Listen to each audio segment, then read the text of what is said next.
ప్రతి కుటుంబంలోని మహిళలు ఆర్థికంగా ఎదిగేందుకు కూటమి ప్రభుత్వం అన్ని విధాలా కృషి చేస్తుందని ఎమ్మెల్యే ఐతాబత్తుల ఆనందరావు అన్నారు. ఇక అంబేద్కర్ కోనసీమ జిల్లా అల్లవరం మండలం బోడసకూరులో మహిళలకు కుట్టు మిషన్లు పంపిణీ చేశారు. నియోజకవర్గాన్ని 5 ఏళ్లలో ఎంత అభివృద్ధి చేయాలో అంతా చేసి చూపిస్తామని ఈ సందర్భంగా ఆనందరావు చెప్పారు.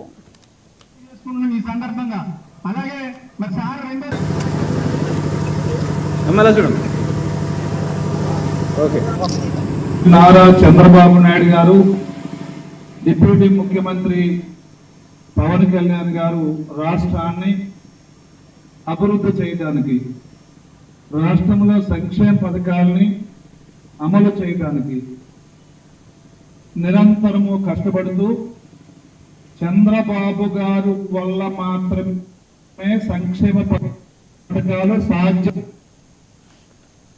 నిరూపిస్తున్న ముఖ్యమంత్రి మన చంద్రబాబు నాయుడు గారు.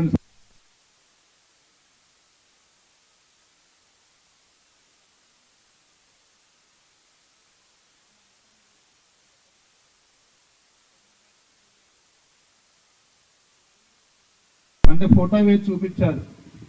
భారతదేశంలో మొత్తానికి పెన్షన్దారులకి 4,000 రూపాయలు ఇస్తున్న ఏకైక రాష్ట్రం, ఏకైక ముఖ్యమంత్రి నారా చంద్రబాబు గారు మాత్రమే. మీరు పక్క వరుస అనుకోండి, మనకి పక్క వరుస ఉంది. వరుసలో పెన్షన్ ఎంత తెలుసా మీకు? వరుసలో పెన్షన్ 200. ఎంత?